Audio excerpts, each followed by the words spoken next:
Okay. There's a small pile of non-matching hollow luggage in the corner of Studio 5 this evening. Each piece bearing the hollow sticker, "I went to Hollow LaveCon 2021," as the radio crew return from last weekend's virtual get-together. They simultaneously sigh with disappointment at not having been able to meet people in person, but grin when they realise how small their bar bill was.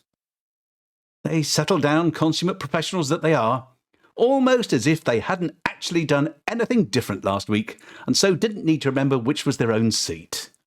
And they look up as a light illuminates on their panel, next to the description "ish," which tells them it's 8:30, and time for the mystery voice to utter those immoral words. Our mics are live.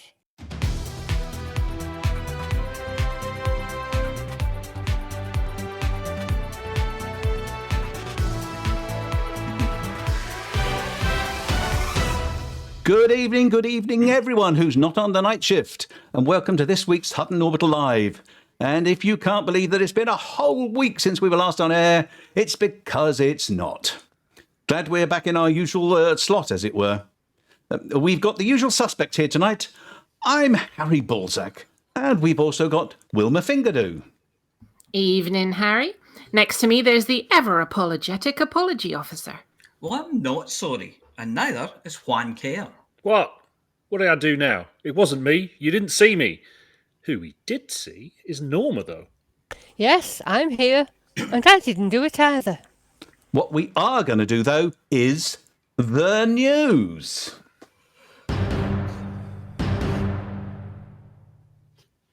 No smirking, my face is up here. Locker blocker shocker as bulging sacks must be emptied. Oh, Ta, this mug is great. This week saw 070707. The galaxy gets a buffing. It's on the blink, we think. It's the event segment.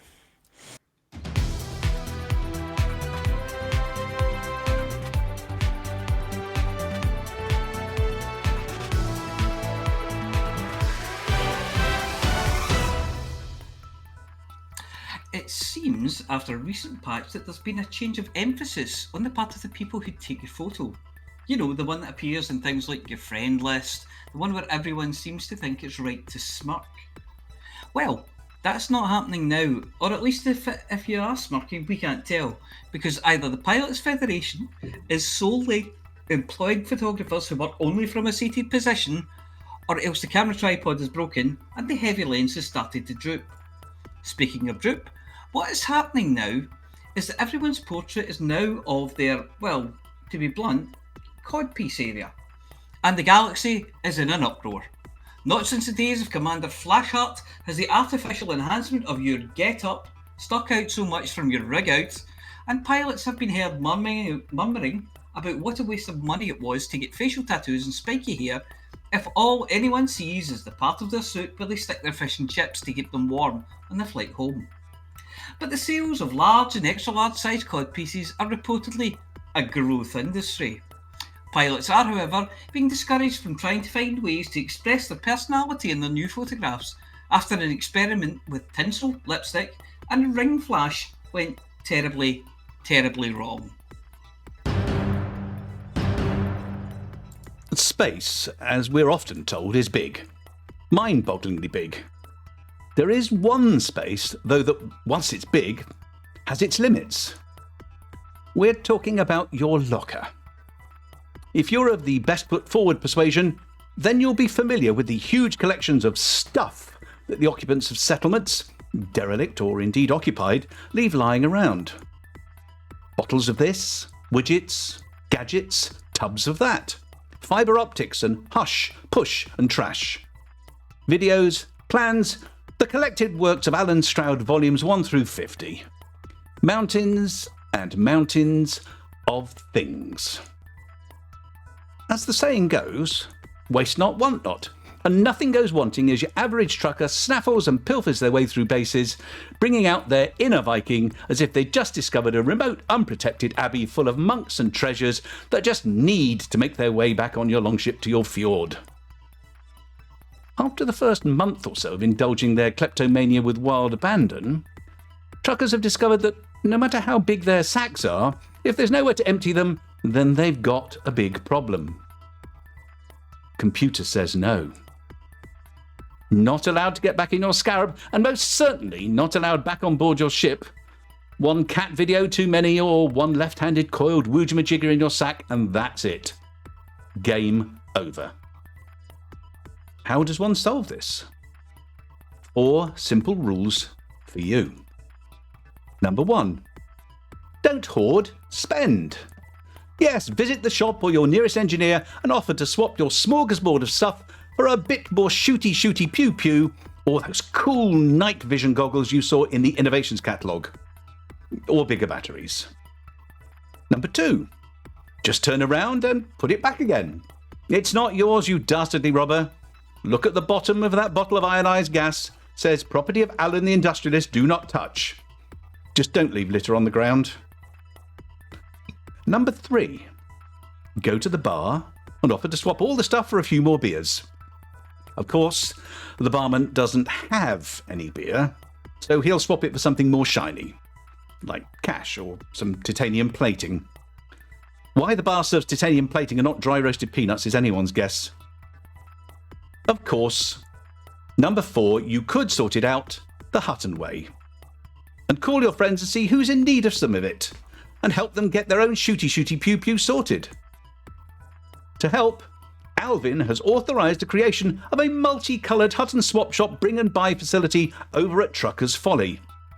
Details on this will be forthcoming over the next couple of weeks. But think low-gravity car boot sale and you won't be far off. Or, given our propensity for colourful things, some kind of strange bazaar. Our very own Major General Nocti Vegas, ably assisted by Commander Cully, has been making mugs. Lots of mugs. Mugs in many different colours, mugs with different wording, but all in one size. Small. Really small. In fact, the only mugs that we've seen that were smaller were in the hands of one of the excellent products from Claire Helen's Minifig and Voodoo Doll Parlour. So why have they been made this diminutive? Is Nocti trying to perform a practical demonstration of the phrase, these are small, but the ones out there are far away? Is he trying to make mugs small enough that can be smuggled past the authorities during an on-foot scan, even if the handle makes retrieval afterwards a little painful, and they'd need a thorough scouring before you trust it to hold any liquid, or indeed to put your lips anywhere close? The answer, he assures us, will be forthcoming shortly.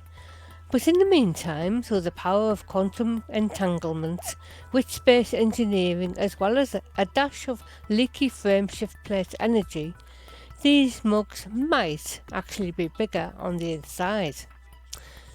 Then again, we might just have the most potent coffee in Elite Dangerous Galaxy, and this is the safest dose size. It was the 7th of the 7th, 3307 this week, and for once the day shift and the night shift agreed on the date.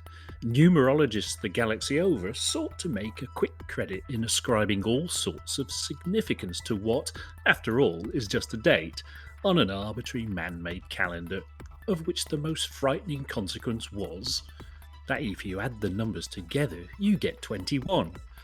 And as all truckers know, 21 is the number of the oath, and should be spoken only in whispers, lest you be visited by Hutton's own relentlessly cheerful spokesperson, when all you really wanted to do was be alone and be miserable. And it's also exactly half of the answer to life, the universe, and everything, but opinion is equally divided on which half.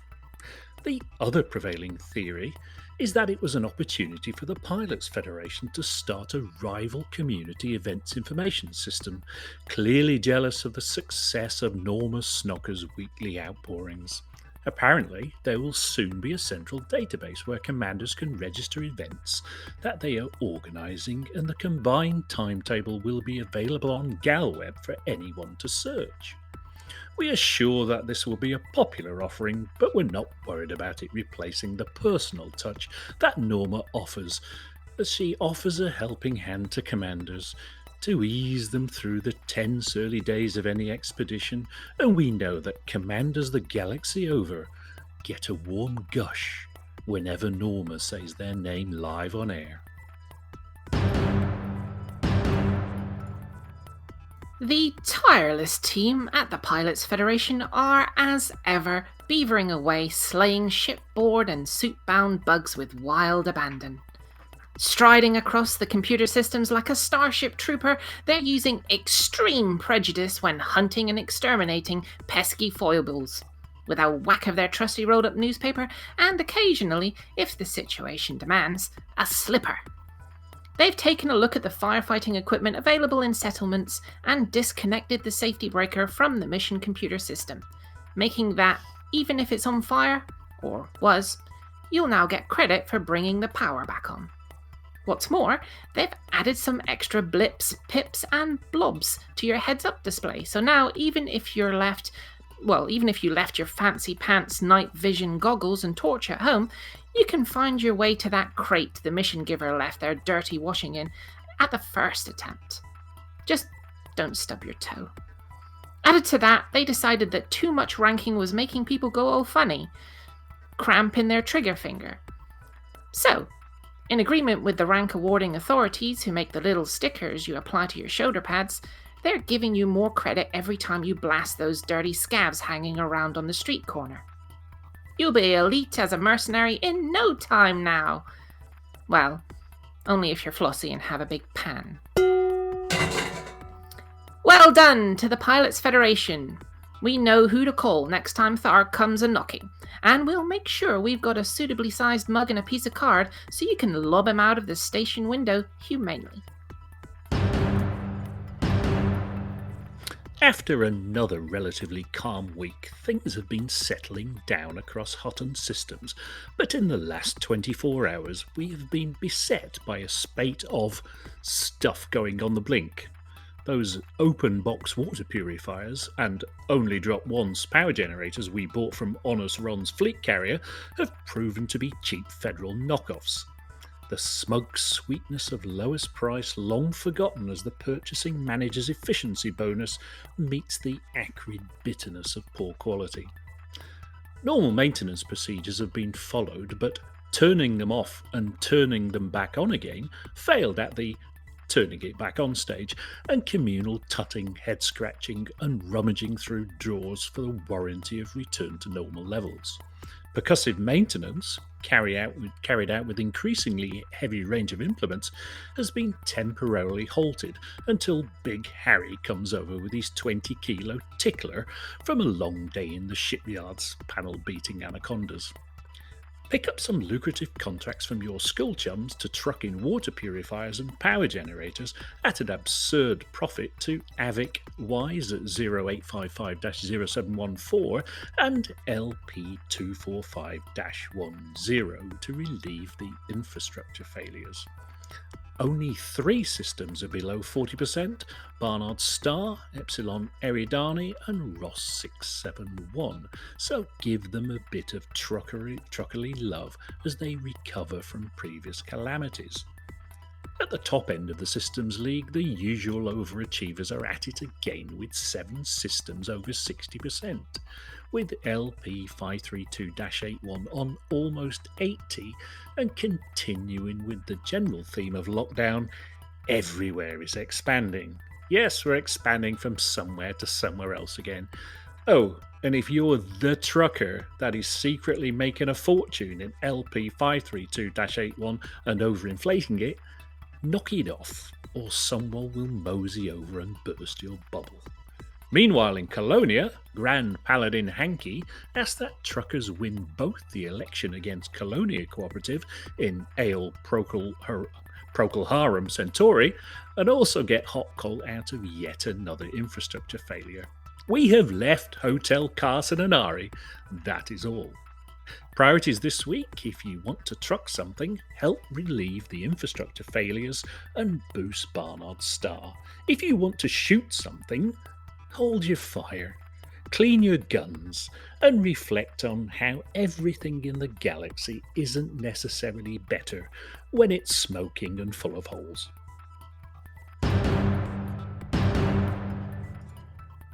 Time now for news about events being organised by and for the Elite Dangerous Pilots themselves.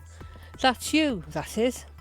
Links to each of these events will be posted in the chat as we go through.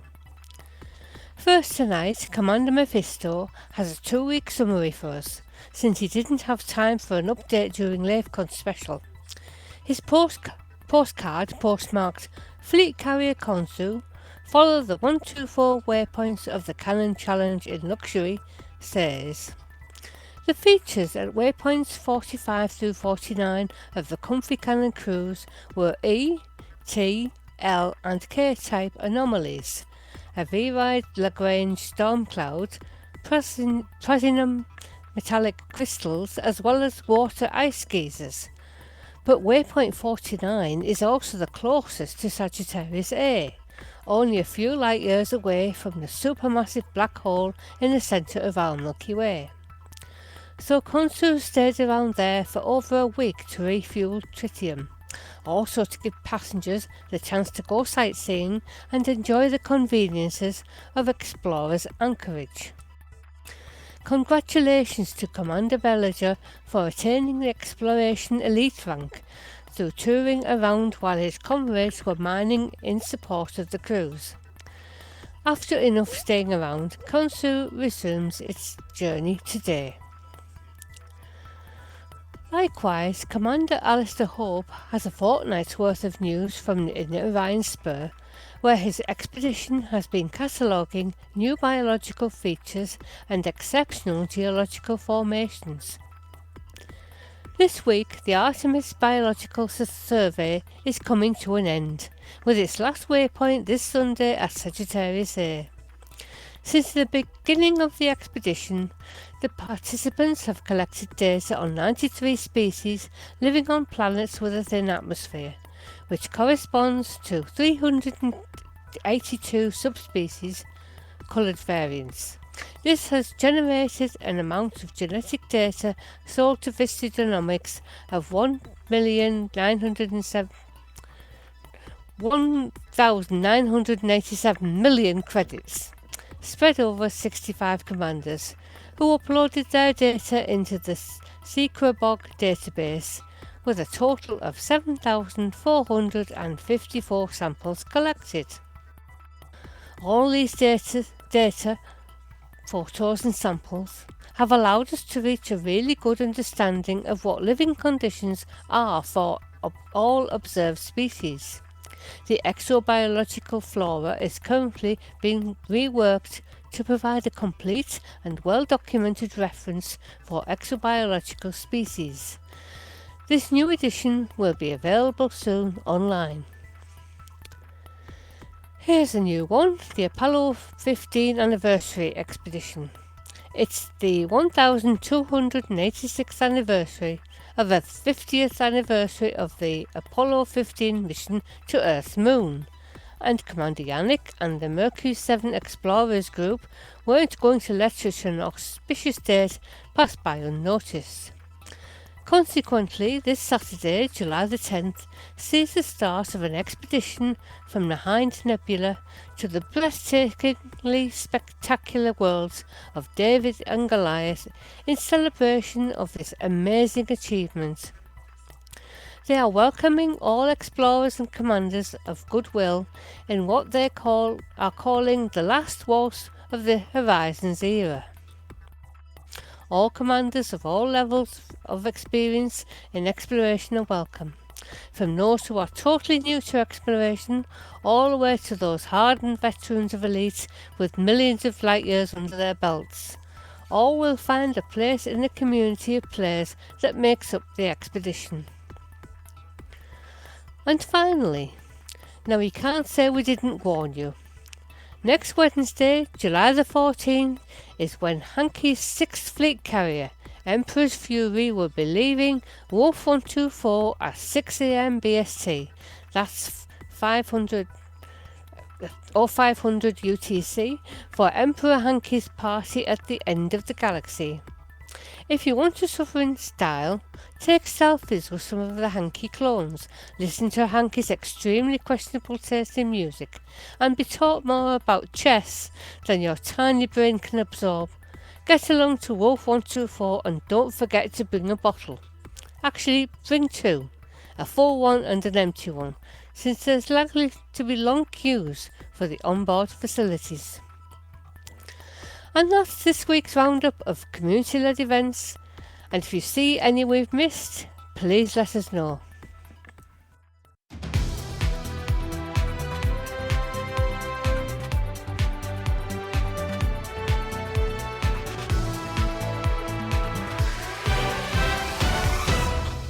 Whoa, we made that to the end without anyone dying.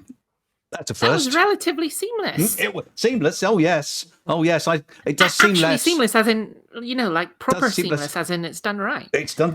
It seemed less before. Yes. The show isn't over yet. No, there's still plenty of time. We've got plenty of to go opportunities terribly- to mess it up. Yes, loads of time. Yay! It could all go terribly, terribly wrong. Well, well, that was that. Well done, everybody. Right. Well, we're doing some talky, bantery bits. It says here. Ooh. Yeah, banter. So,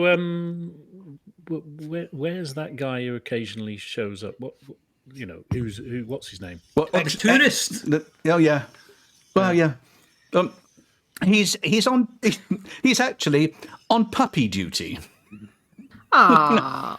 Yes. The Vingtetun household actually has a new member, a very small puppy called Bodhi, and Vingtetun's.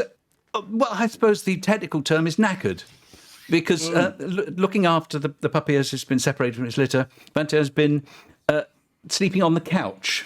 He says that's why he's sleeping on the couch, but I've yet to speak to his wife about it. But but he's been sleeping on the couch, keeping the puppy company, and the puppy is very nice and sleeps well, apart from, say, 4 o'clock in the morning when he hits Vantian in the face with a hiking boot, which is about the same size as the puppy. Yeah. And I think I found this thing. Let's play. I think it was anybody but Vantian. I think the puppy would find out how easily he could wear a hiking boot at 4 o'clock in the morning. Yes. So which one is asleep? Is it Rudolph or is it the puppy? I'm confused. Wait. Both of them. Oh, it's probably both or neither. He stopped posting pictures, so I think they're probably both fallen asleep. Yeah. Yeah. Well, they've had their dinner. They'll both be sleeping there Yeah. until one of them needs a pee. Yeah. Oh yeah. That'll be old. That'll be Rudolph Hacker Vantian, because apparently the puppy already did that on the carpet. Oh, nice. Yeah. Oh, yes. I think the puppy's trying to give Vantian teach Vantian. This is how you do it. Look, on the carpet. Yes. Yeah. Training. None of that going outside. It's cold out there. Yeah. The world is my toilet. Yes. Yeah, and everything looks like a leg to hump. Oh, you've been talking to Deb Meat again, have you? So, what have we been doing, everybody? What have we been doing this week? What's the game been doing? What's been doing? I don't want to know your private life. I'm not interested. I mean, what did the live stream say this week? Because I missed it. The one on missed it too. Tuesday. Yeah. What did they say? They said Some things. that Odyssey is coming to console in the autumn.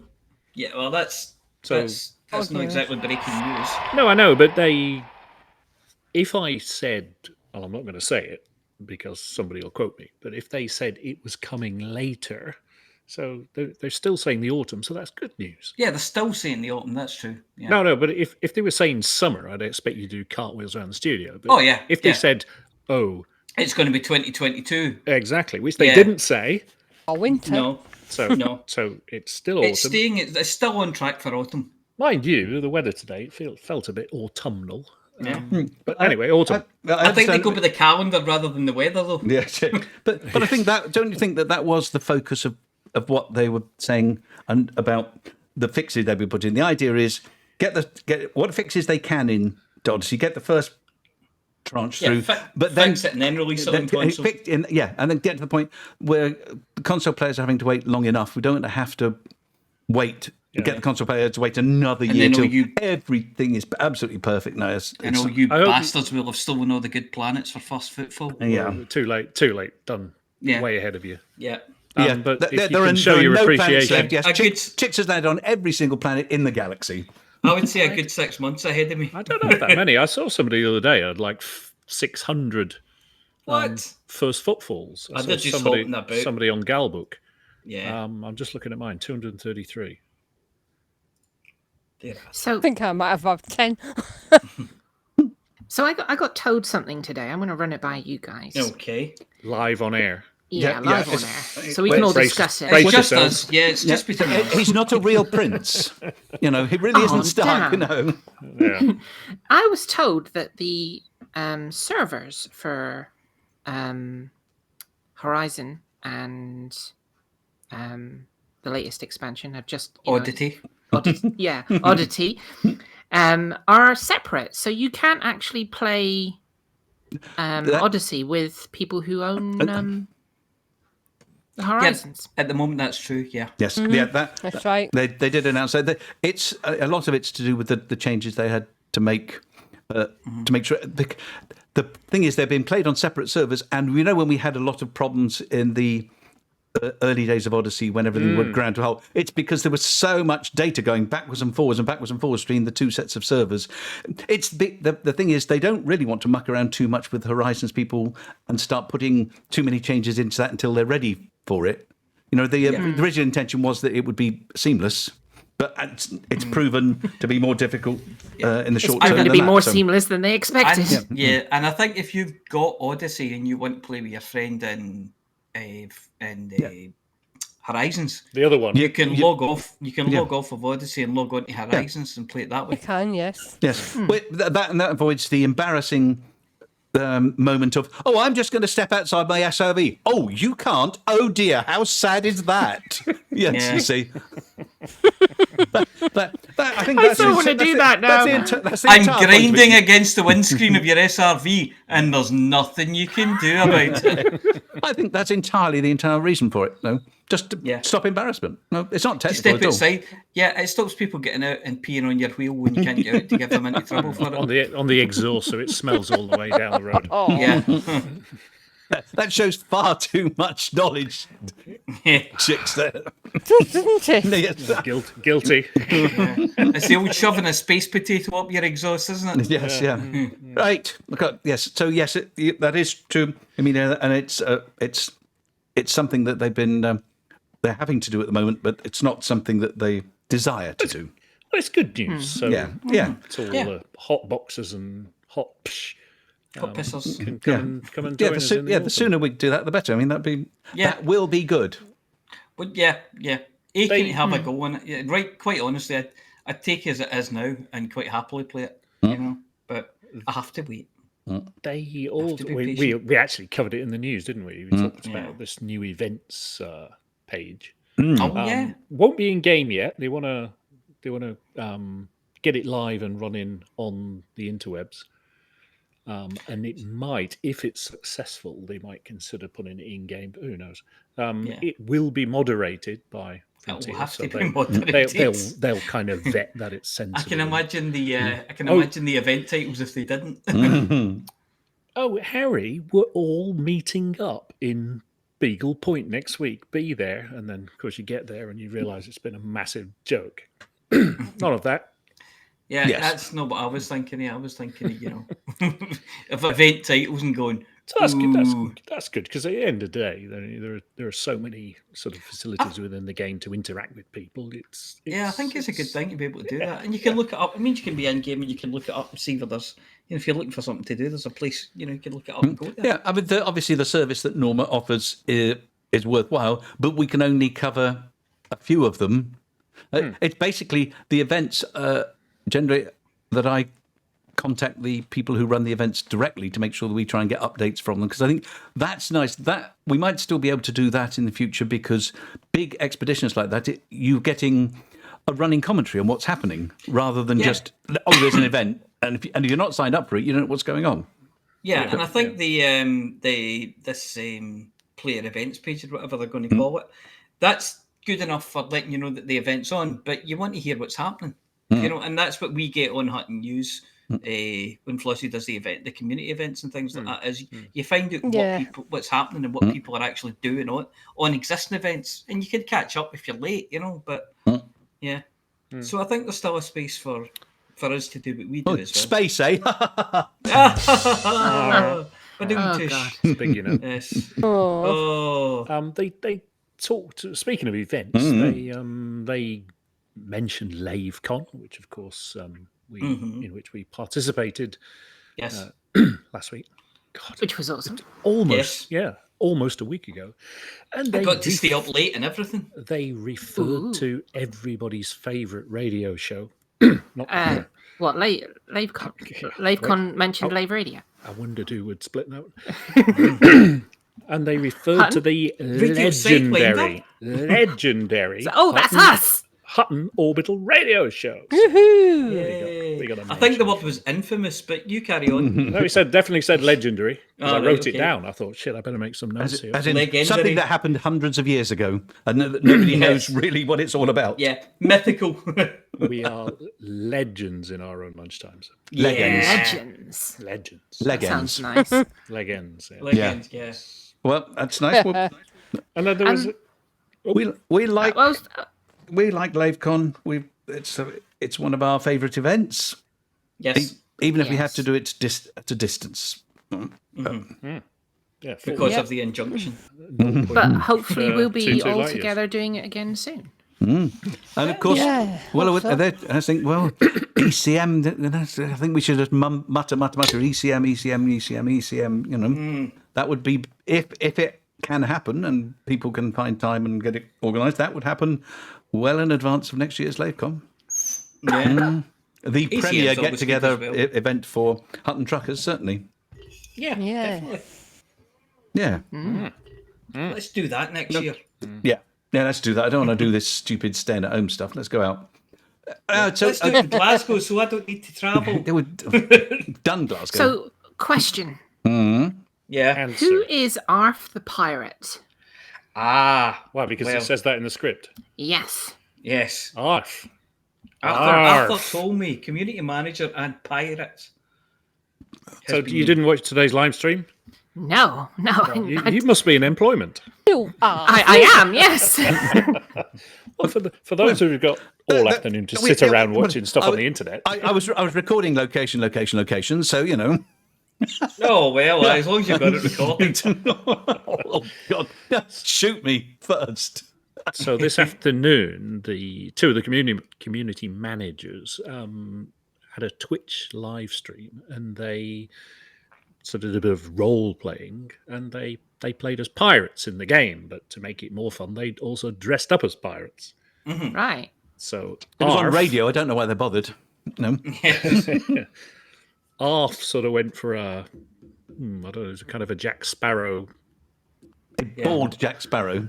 the Hood from Thunderbirds look. But without the monobrow and the glowing eyes.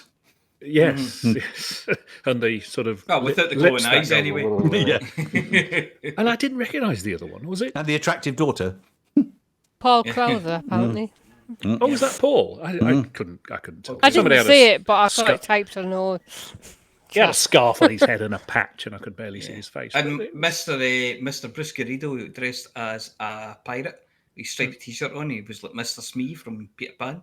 So they did their usual Thursday afternoon sort of live stream gameplay. And Doing then they came back at 7 pirates. o'clock and did another one. Really? Yeah. Wow. Yeah. I didn't see this afternoon's one because I'm gainfully employed. But I did see the evening one at 7 o'clock. They came back on and did more. Yeah, I didn't see that. I saw about 10 minutes of the first one. Mm-hmm. I think it lasted about 3 hours though. Wow. But, This I don't know about it. I like the sort of community news and all that kind of stuff, but I just get a bit bored watching other people play a game for a long time. I go, oh, I want to do that now.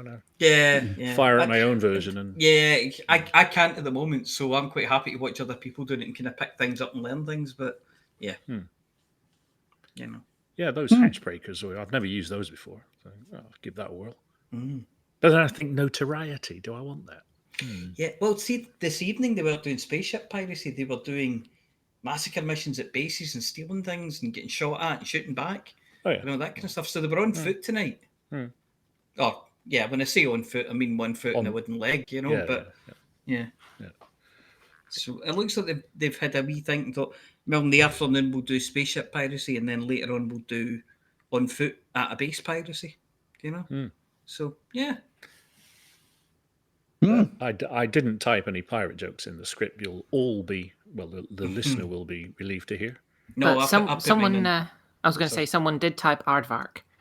Oh, did they? Is it time to move on? And it's in the same handwriting as well. Yeah. I know, right? Why is it that people who put that kind of thing in the script are idiots? Because they are. Because they are. Arr. Right, well, that's done that one to death. That's us. It's done, yeah. Anything even less interesting before we move on? I'm going to Beagle Point in the Type 6. Good luck. Good Yeah, luck. thanks. What's the shortest jump ship in the game? Ooh. Anybody? Bueller? Anybody? Well, I mean, any ship can really, Any jump ship can the be shortest. Yeah. I think you can get an Eagle down to about 2 light years. Well, I was wondering, because obviously you need a certain jump range to get to Beagle Point. I wonder what You that do? is. I think it's about 37 light years. I could do that in my Type 9. Yeah. Oh, I did do it in my Type 9. Oh, there you go. Yeah, do runs to take. I'll go with that. We had CGs at Colonia in the early days to take stuff out there. So Yeah. no more than that. The Type 6 is the last of the T ships I haven't taken it. So I've taken out the Type 7, Type 9, the Type 10. So I get the Type 6 and then I've done a set. No, I had a Type 6 when we were doing the original CG for the mugs. I didn't have much money back then. It was early days, and I also couldn't afford too many rebuys with the code blockading us. Had a few of those, but yeah. Well, yeah. So I'm actually quite impressed. The jump range is up to about 58 light years. Is that with all the whizzy bits on? It's Guardian frame shift. it's got an engineered. It's got an engineered FSD. It's got a Guardian FSD booster on, and I've taken the planetary vehicle hanger out. Do you remember back in the day when you could only get 37 light years out of an ASP? Yes. Yeah. Wow. My first trip to the core was in an ASP that could only mine do too. 30 light years. So was mine. It was. I think I got up to 34 because I watched a video on how to build an exploration ship, and I managed to build one that was quite good. Sanjay with no shields and no weapons. Yeah. I thought, look at me, proper explorer with my 34 light years.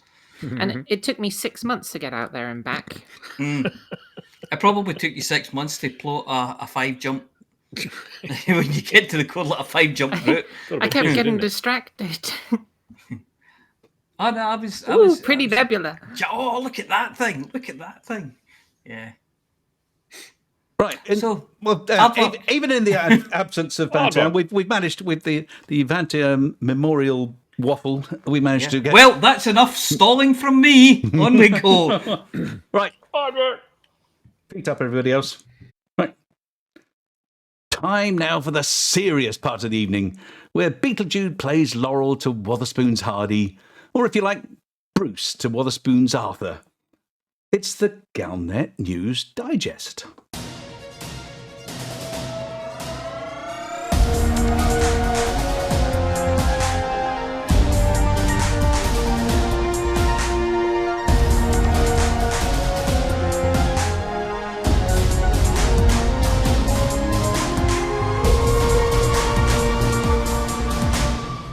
Galnet News Digest, 8th of July 3307. We read the news so you don't have to. In this week's news, Federation in secession crisis. One more week for Ida. Thargoids come out to play. Buckyballers finish last.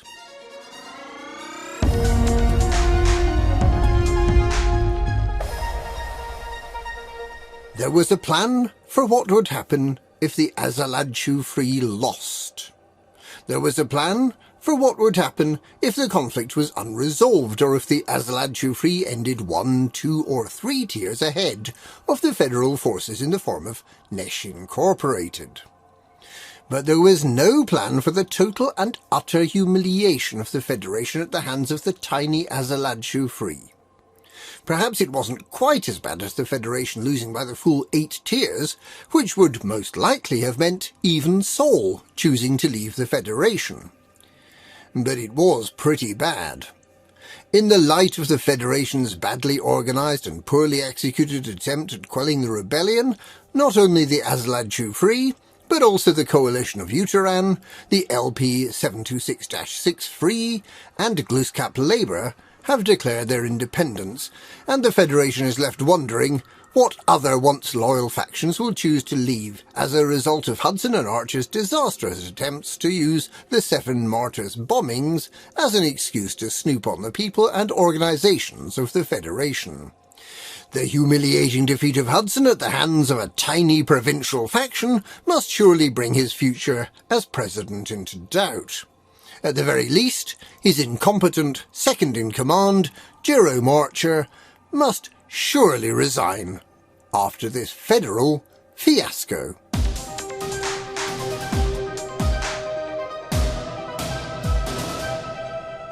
After an amazing effort over the past 2 weeks and following the expulsion of the marginal Thargoid presence in 4 systems where they seemed unshakable, Operation Ida has completed repairs in the Coalsack Nebula and the Pleiades, with all damaged starports in these regions brought fully back online today. The only remaining station requiring repair is the Kumo Council's outpost in the California Nebula. Operation Ida remains impartial to galactic politics and doesn't really mind if the damaged starport belongs to a bunch of space pirates who'd happily steal all the repair materials. Already 50% repaired thanks to the extensive use of fleet carriers to ship in materials, California Freeport will be fully operational for pirating and undercover trade by next week. And given the Kumo Council's newfound friends in the Dredger clan community, and with Sirius atmospherics and Sirius mining preparing to exploit the untapped alien resources in the region, it might be just in time for a new chapter in that out-of-the-way corner of the human bubble.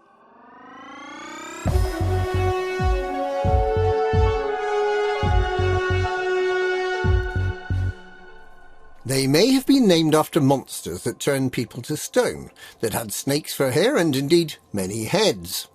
But the Thargoid basilisks, medusas and hydras have been notable mainly by their absence in recent weeks.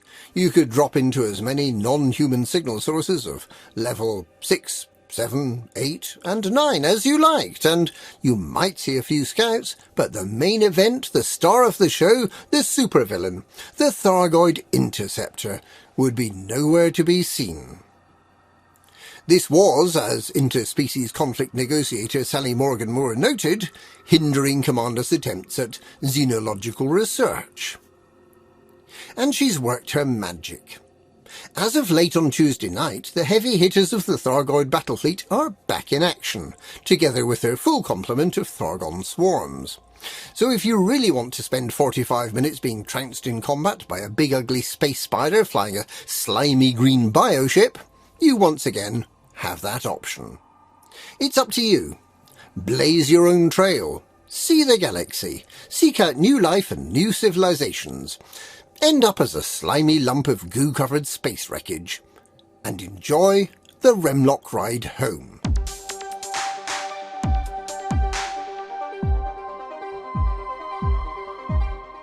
LaveCon may be over for another year, but But the Buckyball race, the Lavecon Lockdown Challenge, runs until Sunday the 11th. It's a very silly race involving a keelback, an SRV, a ship launch fighter, and for those lucky enough to have an Odyssey permit, a 200-metre dash on foot. Buckyballers, famed for finishing last, are running their time trial over 9 days to make sure as many people as possible get the chance to clock slower times than Skur and Shea Blackwood. It's a threading the needle kind of race involving travelling through the 2 station entrance tunnels in your SRV, your SLF and your keelback, but thankfully not trekking through them on foot.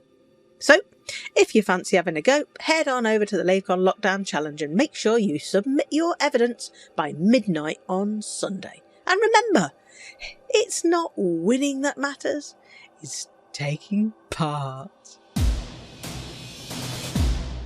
And if you believe that, you'll believe anything. And that's this week's Galnet News. Galnet News. We read the news so you don't have to.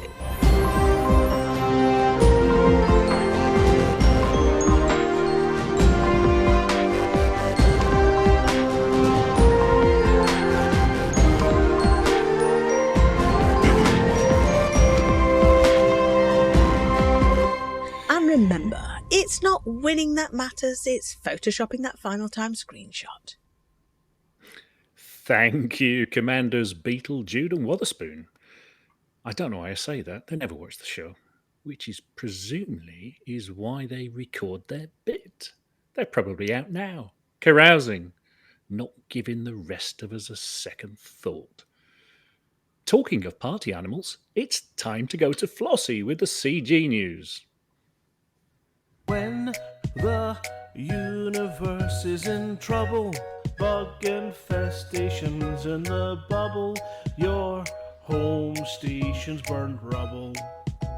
What on earth can we do now? Interstellar initiatives. Let Flossy tell you what it is. Then you can get involved with this. You should listen to what Flossy says. Interstellar initiatives. Flossy tells us what she thinks it is. Then you can get involved with this. Now you should listen to what Flossy says. Hello, Flossy here with this week's CG News.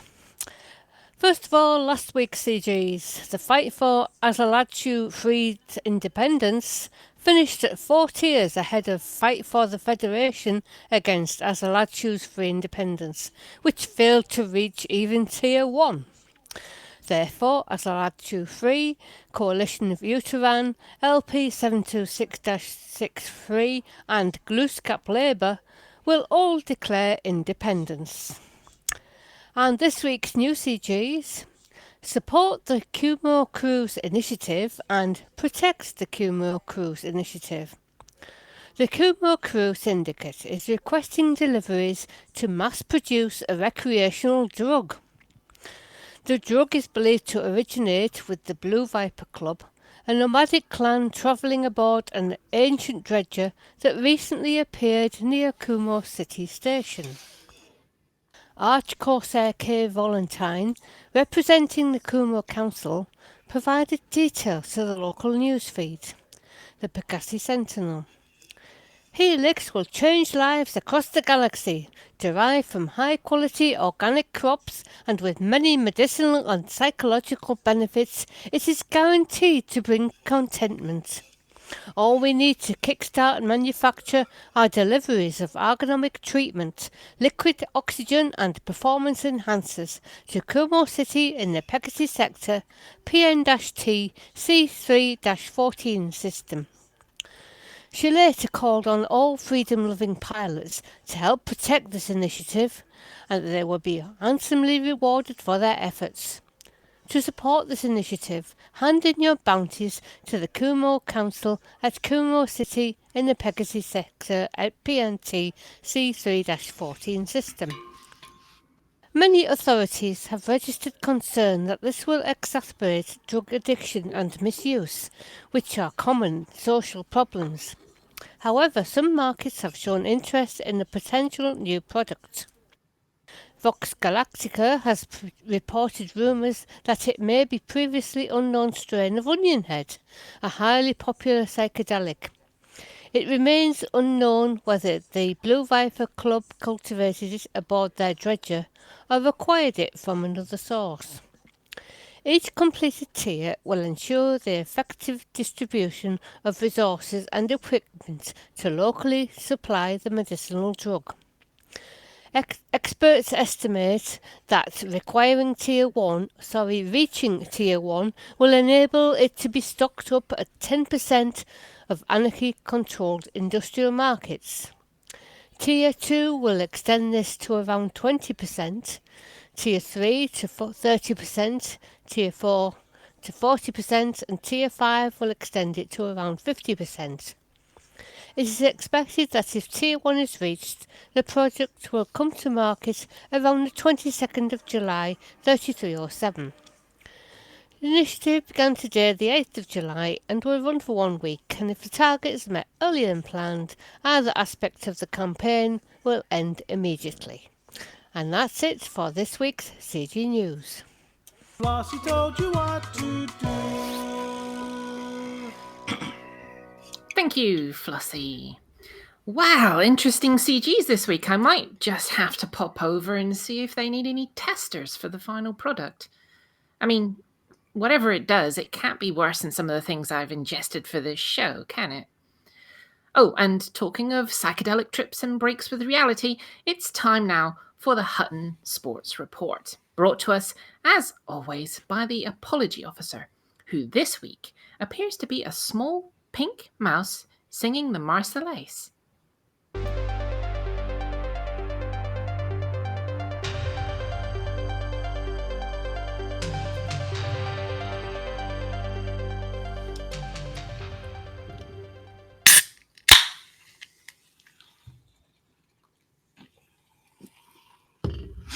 Right, where was I? Welcome to the Hutton Sports Report. The Hutton Sports Report sponsored by the Hutton Helper, the only third-party resource to come with a compilation of 20th and 21st century Swedish pop classics, so you have something jolly to play as you maim and kill your enemies in those old combat zones. This week we have the following events: the When I Called You Last Night from Glasgow ABBA Super Trooper Tournament, the All She Wants is a Bigger Cargo Bay Ace of Base Race, the It's the Final Countdown on a Mission from Europe Mission Runner Shield, the Bounty Hunting Obsession Army of Lovers Armageddon, the It Could Have Been Love But It's Over Now Roxette Cup, and the My Favourite Game Cardigan Wearing Taxi Driver Trophy. So, don't confuse your bennies with your Beyonds, double points if you can hear the drums and your name is Fernando, and Dancing Queens are wild. The classified results are Oyster Angel 174, The Shriek 86, All Dead 41, Montgomery Python 27, Mindwipe 440, Montgomery Python 387, Attic 194, Attic 2 159, Iron Beagle 132, Pom 45, Space Otter Relay 67 107, Okhayam 79, South Britain Tea Slurpers 4, Ukrainian Chicken Kievers 0. The people of West Britain have returned to their valleys. Wolf 359 Wanderers 2, Hagho Caledonian Thistle 2, Dynamo LP 525-39 1, Alioth Alliance 2. Decals for Oyster Angel, Iron Beagle and Space Authority 67. Please email itookpart@huttonorbital.com and arrange to collect your Hutton decal kit, which this week contains a big book of self-assembly stuff from IKEA to ensure that you have the look. There's only one Hutton run on the books again this week. This one was by Commander Jintosh, who recorded the time of 1 hour, 29 minutes and 51 seconds, which puts them in 435th place overall. Have you played your way through the entire Nicky and the Dove back catalogue? Yes, I mean both albums. Have you had too much Abacales and now you feel a bit sick? Why, well, don't sit around waiting for the inevitable synth-pop vomathon. Get out into the galaxy in your favourite ship. Take a chance on Hutton and distract yourself, although, knowing me, knowing you, we'll need to raise an SOS at some point. And remember, the winner takes it all. Well, if it all is a Hutton decal, that is. But before you do that, why not take a moment to go to hot.folderol.com and download or sign up for the Hutton Helper. Let's face it, anything happens to be better than realising you still have meatballs left, but no sauce. Well, that's it for me. Back to Studio 5. Thank you, Mia. Nice to see some new decal winners again this week. Now, assuming she's recovered from whatever she was smoking earlier, it's time for Amelia and the Galnet Rares Digest. Good evening. This is Amelia Hawke reporting for the Galnet Rares Digest. We try all the galaxy's rarest and most dangerous commodities, so you don't have to.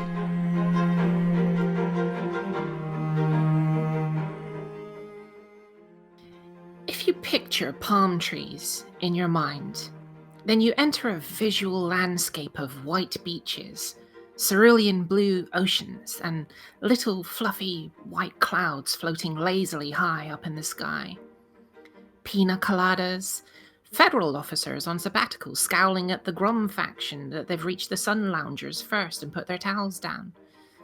The smell of sun lotion and late night beach parties. You'll probably picture the thick trunks topped by leaves that probably haven't changed much since prehistoric times, providing just the right amount of shade and dappled light below for when you need a little respite from the heat. In the little planters between the hotel and the seafront, smaller specimens wave in the breeze, leaves like little green swords rustling as you pass. It's about as inviting a picture as you can get. And in the case of Delta Phonesis, if you were looking at a photograph, you'd be absolutely right. It's not often I get to visit somewhere this beautiful with the Galnet Rares Digest. As we fly, by interplanetary shuttle on approach to the sea, we pass over green fields of crops, wheats, barleys, fruits of all sorts, and then, dotted throughout each field, the odd lonely palm tree. Crop yields here on the planet are high, far higher than the ergonomic domes you find on many other planets. The reason? Those very same palm trees. They're a natural pesticide. Not the sap or the oils themselves, but the tree itself. The trees themselves are sterile. They don't produce bunches of hairy nuts on top of their trunk. There aren't giant seed pods with creamy white interiors. Of course, the trees haven't worked this out yet, and unlike many other palms, they flower. Abundantly. Huge purple flowers gather in the location where you'd normally get nuts.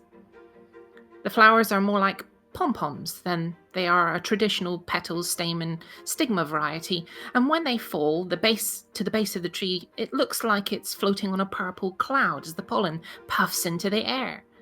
Yes, they're sterile, but haven't evolved beyond the need for pollen yet. The trees have developed a rather bizarre life cycle. The pollen is like catnip for insects. A palm pom-pom plummets to the ground and insects from miles around are attracted to the colour and the scent. And this is where the Phoenicia palm strikes. The pollen is invasive, attaching to the insects and burrowing into their brains, taking them over.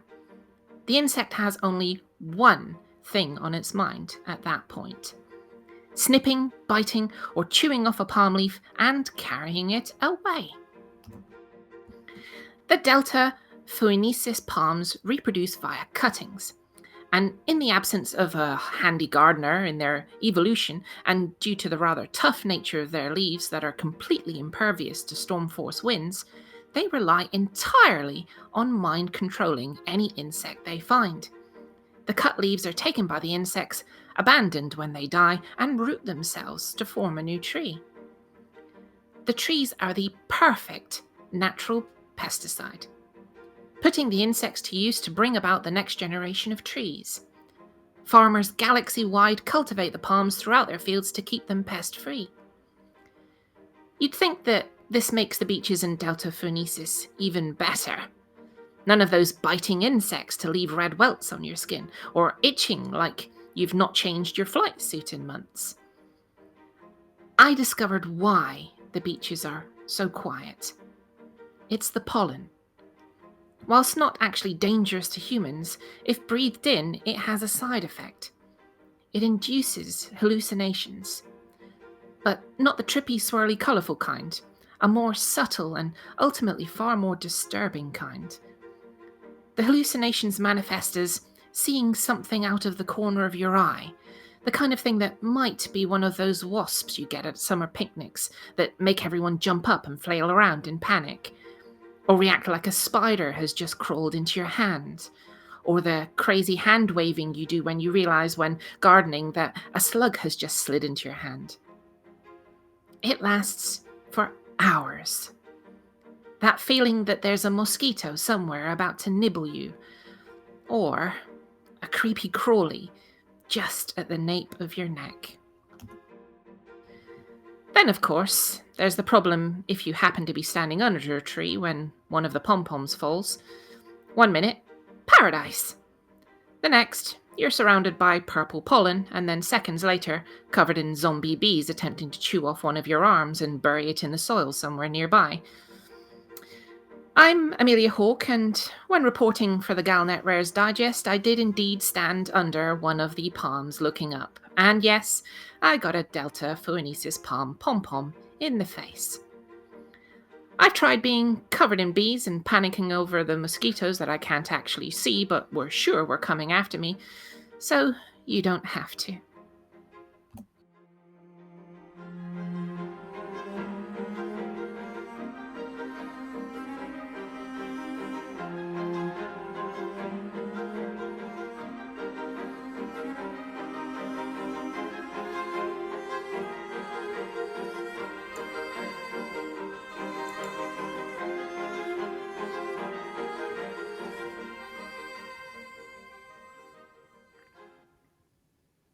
Are you better? Are you better now? She's covered Hairy in nuts! bees! Hairy nuts! Thank you, Cloud Atlas, Yes. for that. I did notice hairy nuts right at the start as well. Yeah, absolutely fantastic. It was all pure filth. No, it's, It was It's always pure filth. This is Hutton. it's just the way she reads it. It's perfectly plants in innocent. particular are all. It's all a bit filth.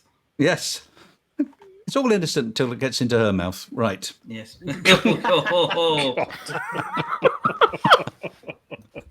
What'd I say?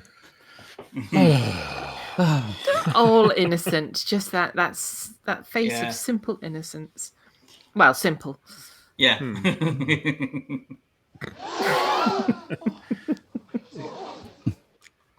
No, they don't believe you.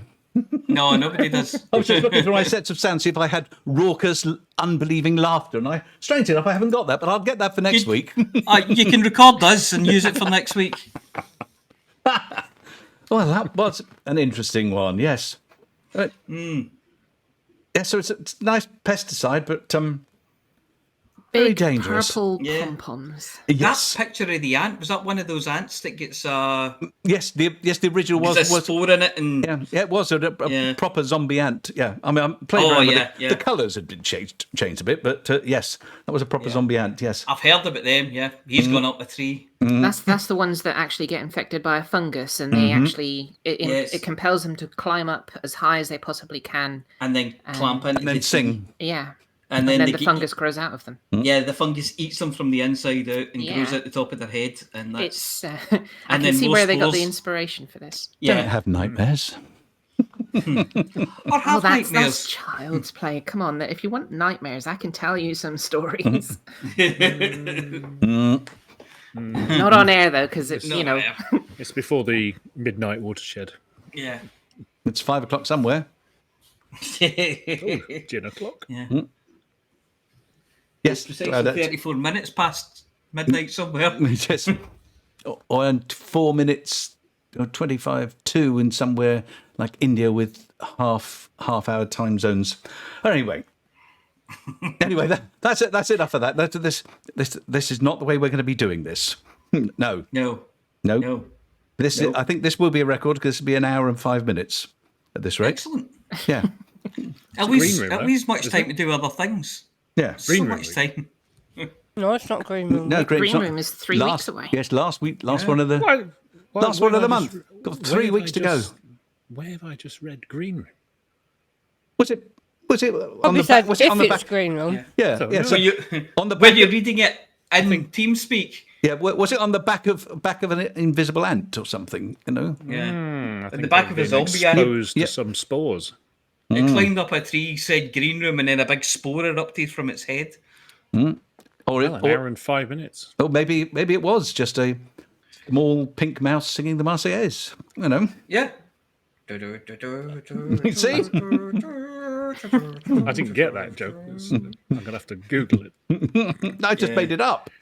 Oh. Yeah, it's not a joke. It's just random things put together. Yes, it's a sort of thing that you might actually see if you'd been spored. I think I had a gold hippo and a pink tutu last week. Yeah, well, that's That's you don't get You mean you're not? you don't get out much. Yes, yeah. No, I could certainly do the hippo part right now, but Well, what have we got coming up this week? Have we got anything marvelous coming up in game or anything? Will we have anything to talk about next week? If not, we could just put a repeat of this show up, see if anybody notices. Are you trying to cover for half an hour, Sean? No, I'm not. Don't believe me, I'm not. Believe me, I'm not. I just want to make sure that I've done this properly before we go for the final bit. I think it may be because Vantian's not here. No, don't pile on the lad. He does say he's only a catalyst. He just Or a doggerlist. Well, and I think it's only because when he's here with the rest of us, do speak more, because it's the only way we can get a word in. Yeah, you have to actually butt it. Aye. But we love him. We love him really. We love you, Vantion. Look after Bodie. Okay. Yeah. We like Bodie and Angus. All right, on that note, I think we will let all of the audience go because they've suffered enough. Yeah, I think so, yeah. Time off for good behaviour. Okay. Toxoplasmosis. And Yeah. Yes. That's the thing cats get. Is it? Yeah. Huh. It's like a kind of fungus that grows in their brain. Toxoplasmosis. I thought humans can get that as well. You can get it from cats. From Actually, cats, cats yeah. sort of- that happened It was on to- Train Spotting, wasn't Happened it? to Tommy in Train Spotting, that's right. Yeah. Well, you lovely. can catch anything on train spotting. Let's face it. God. Yeah. Did you see that toilet? Right. That's enough. We've taken the tone Moving down. on. Taken the tone down. I should not. Yeah. I should not We've continue reached with the this. depths of toilet. Aardvark. Yes, a low bar. Yes. Aardvark. The safe word has been said. Aardvark. So we've said the safe word of Aardvark. Amelia, what is the unsafe word? For the man! Three words for the morgue. Muggity bug.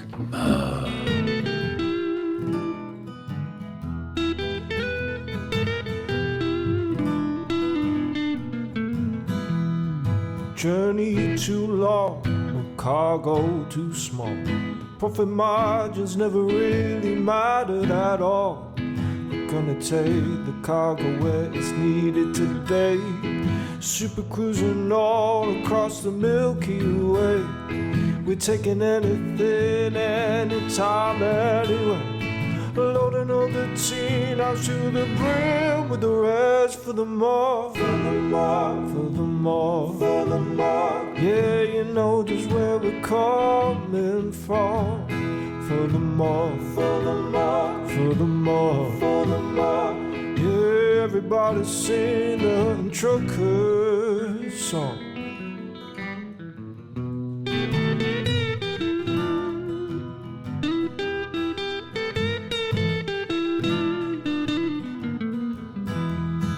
Flossy always seems to crash into the sun. Skibble likes the pilot on the Xbox One. Alvin at the free, you know he leads us well. Trucking across the galaxy, now everybody out for the more, for the more, for the more, for the more. Yeah, you know just where we're coming from. For the more, for the more, for the more, for the more. Everybody sing the Hutton Truckers song. For the more, for the more, for the more. You know just where we're coming from. For the more, for the more, for the more, for the more. Everybody sing the Hutton Truckers song.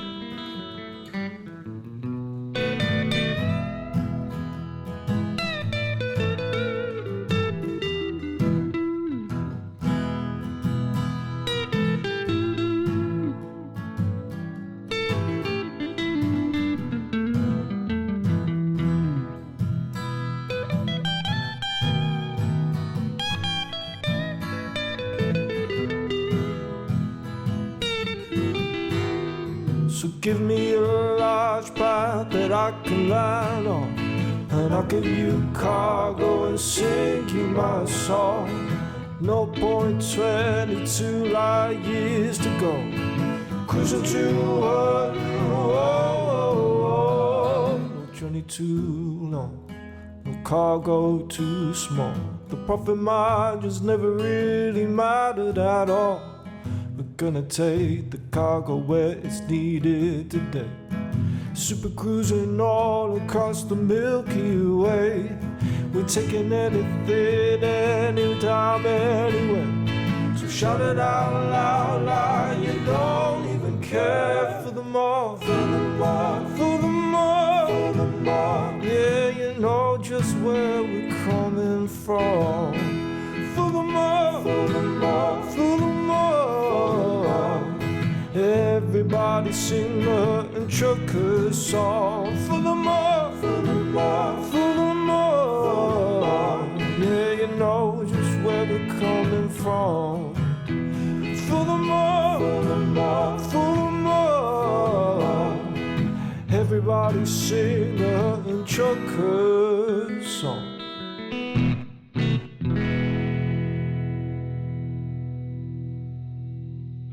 Ladies and gentlemen, that's the end of the show. Everybody's buggered off now, so why don't you bugger